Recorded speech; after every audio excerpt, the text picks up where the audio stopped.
Before we get started, make sure you stay to the end for some big news. In this video, we'll be sharing the reasons we left the United States for good. Roughly a year ago, after several years of debating the idea, Wendy and I rolled up our sleeves and got elbow deep in research. After selling and giving away everything we owned, except what fits into 2 backpacks and 4 suitcases, we flew out of SFO Sunday, March 30th, leaving our families and the country we love behind. Of the 10 least affordable cities in the world, 4 of them are in California. We're from Santa Cruz, named the least affordable housing market in the country for 3 years running. Affordability isn't the cost of housing. It's the ratio of income needed in order to sustain basic needs like housing and food. The American Apartment Owners Association says that rent should cost around 30% of your monthly income. 42% of Americans exceed that ratio. In Santa Cruz, the ratio would be comical if it wasn't so obscene. From the most recent study, a renter in Santa Cruz County needs to earn an hourly wage of $81.21 to comfortably afford a 2-bedroom unit at fair market value, which is currently around $4,200 a month. California's minimum wage is $16.50, meaning a local worker earning that rate would need to work 4.9 full-time jobs to afford to live in the county. Now, I can hear some of you already heading for the comments section to tell me that the minimum wage was never meant to be a living wage. And a lot of folks with ulterior motives want you to believe that. But it's just not true.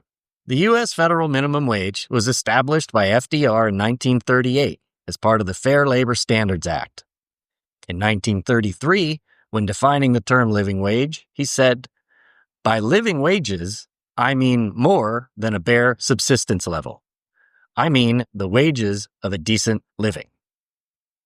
Roosevelt strongly advocated for a minimum wage that supported a decent standard of living, not just survival. He was consistent about it. In a 1937 message to Congress, he said, "It seems to me to be equally plain that no business which depends for existence on paying less than living wages to its workers has any right to continue in this country." The intention is clear.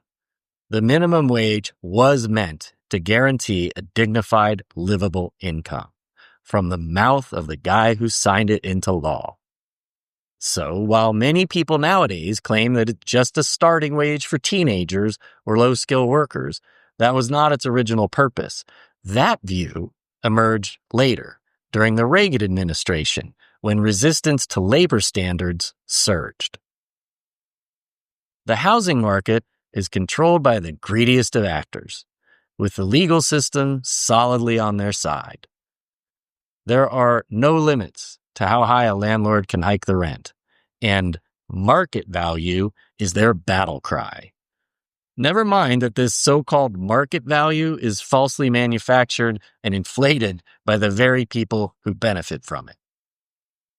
Sure, there are some laws on the books to protect renters, but just try, if you're of low or middle income, to get the legal representation needed to fight a team of high-priced lawyers.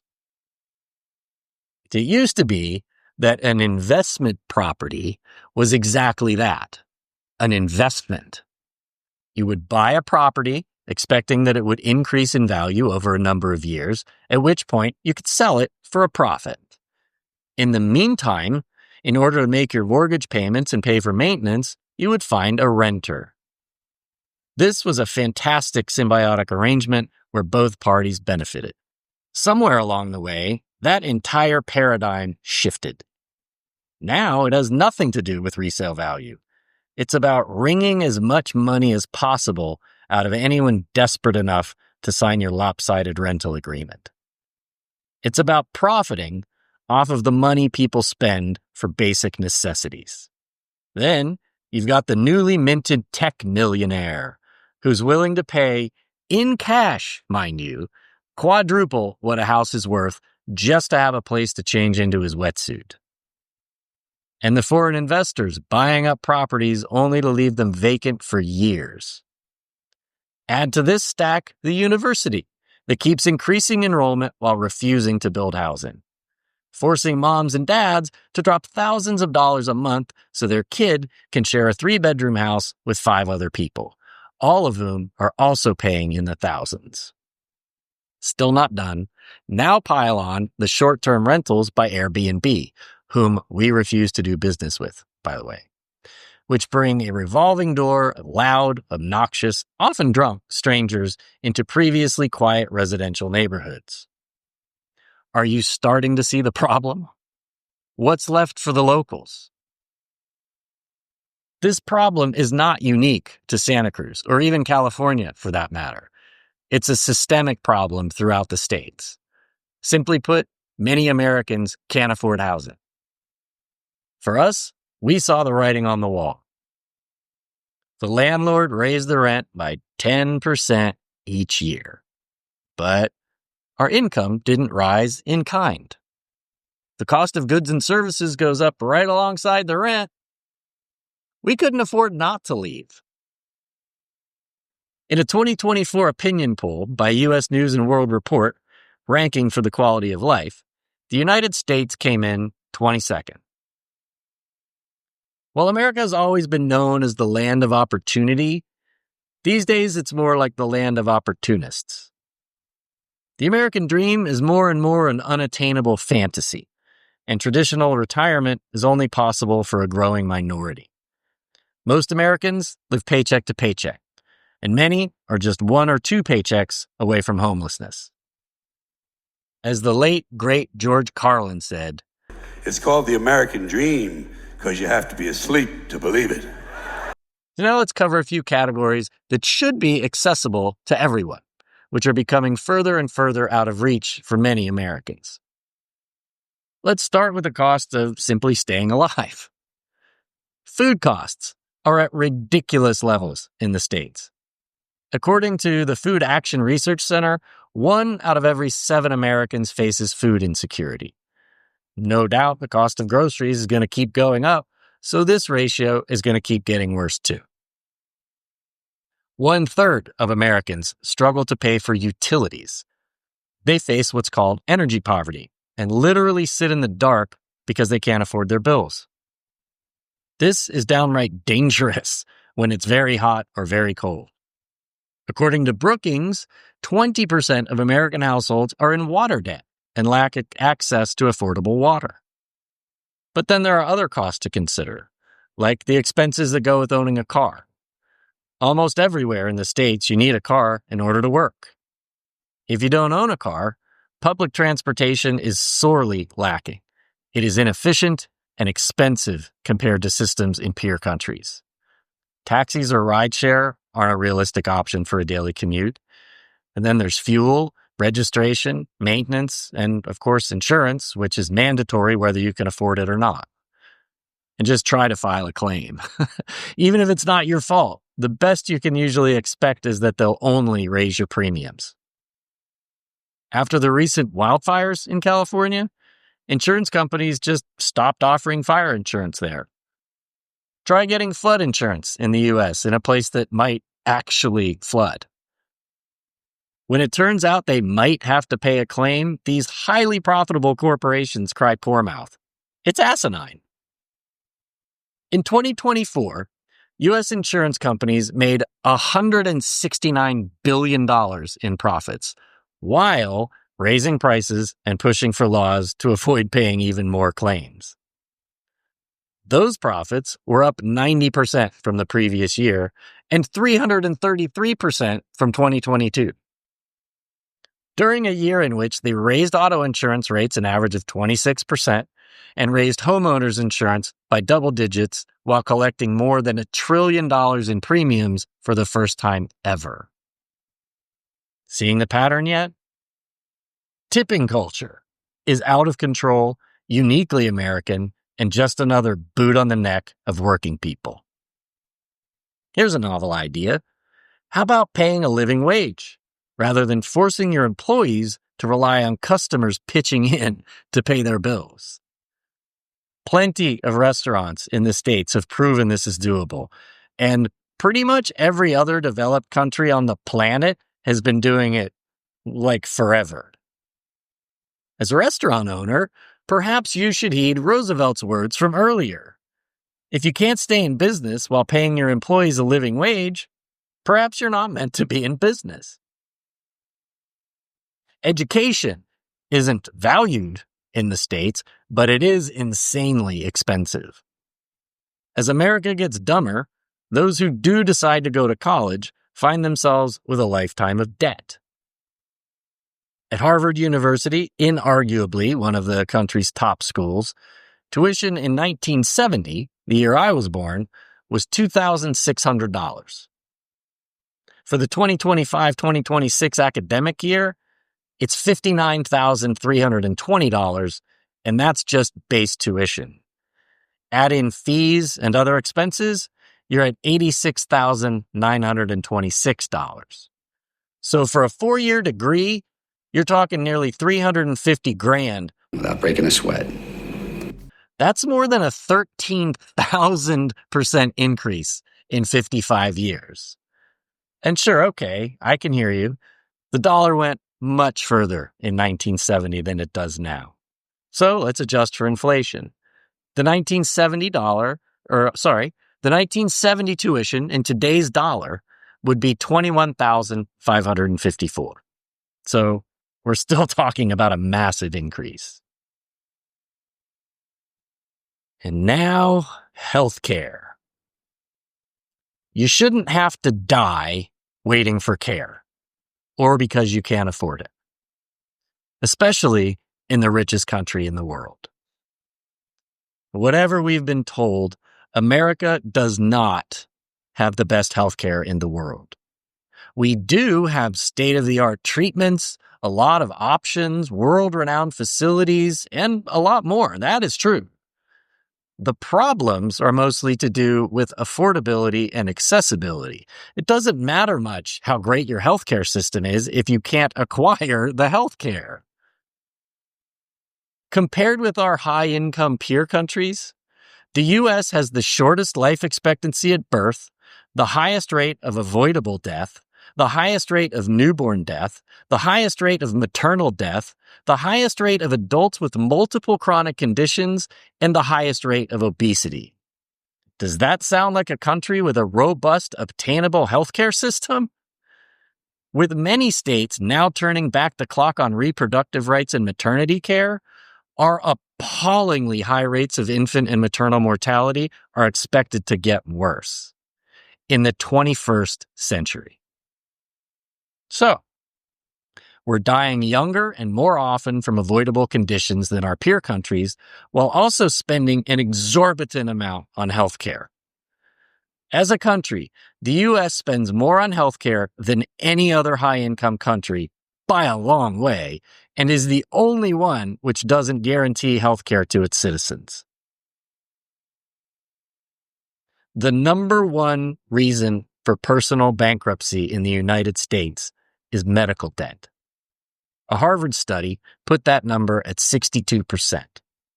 The rising cost of healthcare in the U.S. makes it increasingly difficult to manage medical bills, and many people lack sufficient savings to cover unexpected medical expenses.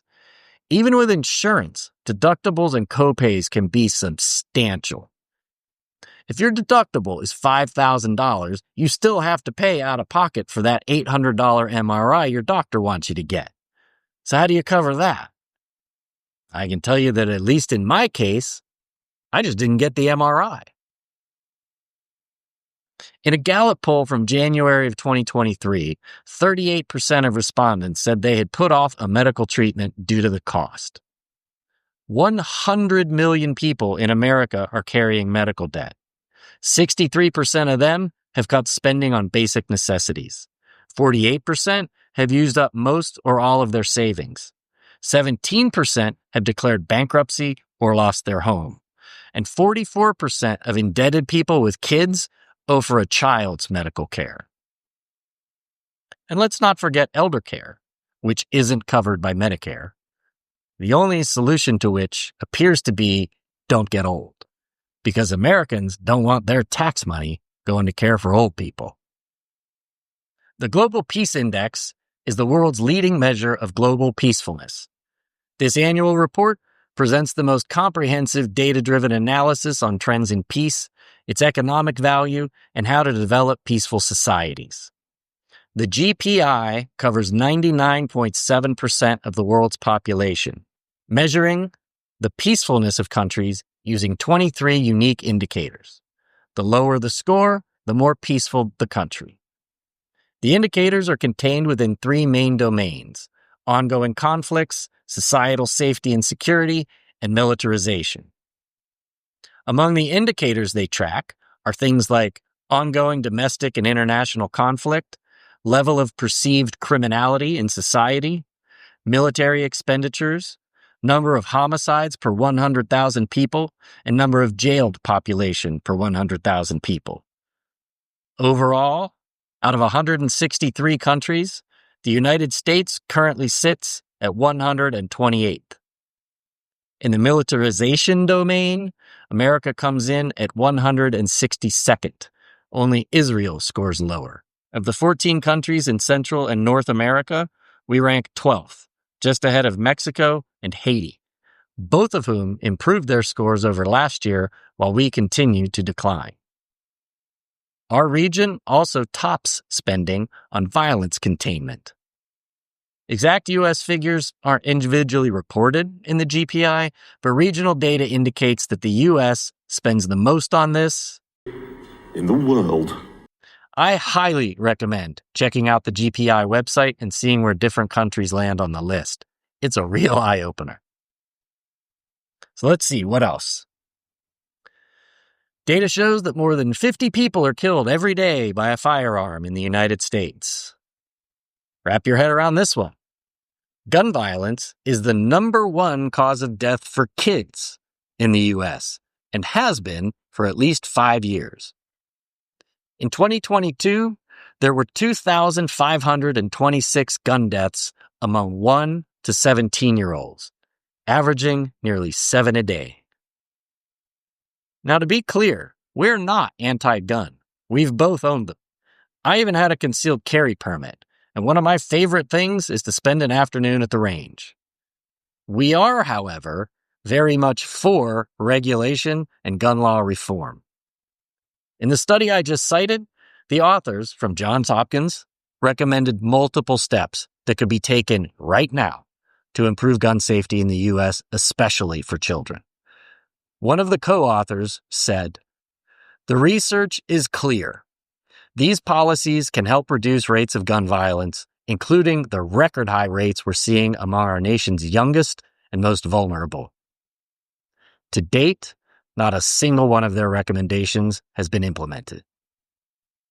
I mean, there's just something fundamentally broken when a significant proportion of a society learns that the number one cause of death among children isn't famine or disease or birth defects, but something tangible that we can change. And they loudly choose to do nothing, claiming that to make changes that would save the lives of thousands of children would somehow deprive them of a right. That their desire, and it is a desire, to own more guns is more important than a fellow human being's right to be alive. Then there's that other purely American problem, the mass shooting. Defined as a shooting that injures or kills 4 or more people, not including the shooter. When I sat down to write this, there had been 260 mass shootings across the U.S. so far in 2025. 8,813 gun homicides, 133 children under the age of 11, and 621 teenagers killed by guns in just 7 months. And those numbers don't include all of the injuries, unintentional shootings, police-involved incidents, or suicides by gun. And by the time this video is published, those numbers will already be out of date. For each of the last 4 years, there have been more than 600 mass shootings, almost 2 a day on average. And again, there is absolutely nothing meaningful being done to rein in this catastrophic loss of life. Since the events at Columbine High in 1999, there have been 428 school shootings in the United States. The most recent that we have data for was this past January in Tennessee. When these events happen, whether at a school, a house of worship, a nightclub, or anywhere else, lawmakers jump up and they're quick to offer thoughts and prayers. Thoughts and prayers. Thoughts and prayers. And in the next breath, they say, now is not the time for meaningful gun reform legislation. I think we need to focus more on memorials before we start the politics. Our current vice president famously called school shootings a fact of life during the 2024 campaign. This is a fact of life. These aren't political issues. This is about basic human rights. We purposefully avoid politics on this channel. It doesn't apply much to our content. We may speak to an issue that has become politicized, but we won't preach or demand that everyone agree. There are plenty of channels on YouTube where one can get their fill of politics, if that's what they're after. We both remember a time not so long ago when a person's political affiliation was barely given a thought. Nearly everyone was able to have a reasonable conversation about policy, even if they didn't see eye to eye on every detail. Having said that, no matter which side of the aisle you're on, there's no denying that America is more politically divided now than it's ever been. We've become a nation filled with hostility towards the other. It is stressful and toxic, and it moves things backward. Sadly, it doesn't look like things are getting better anytime soon. For those of you still in the States, believe me when I tell you, the world sees it too. Wendy and I are proud and fortunate to be American citizens. We still follow the goings-on at home, we still vote, and we want nothing but the best for our country and everyone who lives there.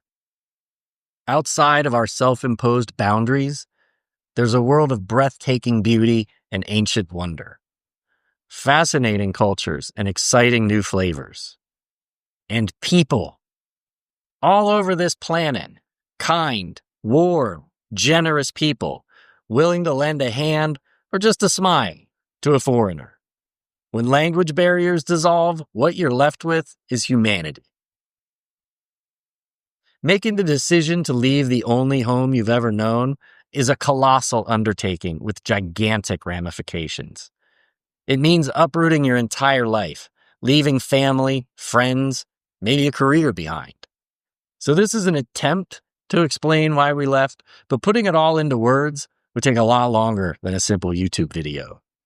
So hopefully this has given a little insight. It's a search for more, for a rich, meaningful life filled with peace, laughter, and love. And it hasn't been easy. In fact, at times it was very, very scary. Lots of sleepless nights wrestling the gremlins of anxiety. Leaving our kids was brutal. But as of now, 4 months in, 0 regrets. We're convinced that we made the right decision. We video chat with our families, and our kids are coming to visit in the fall. We feel better, physically and emotionally. One friend has even gone so far as to say, I look younger. We've been accepted by the locals with warmth and have found them gracious and kind. We've already made some friends. So thank you for coming along on this crazy journey. Make sure to subscribe so you don't miss anything. Remember at the beginning, I said we have an announcement? Chances are, if you're watching this, especially if you're still watching at this point, you're actively considering making a similar move yourself. So you might be interested in our new online course, Pack Up and Bounce, 20 Steps to Anywhere But Here. In this course, we share our experience-based knowledge with you to help you avoid some of the pitfalls we encountered. We walk you through every step of the process so you can approach moving abroad with more confidence. If you're ready to put in the work, we'll give you the tools to get it done. Scan the QR code on the screen or use the link in the description to learn more. Thanks as always for watching. See you in the next one.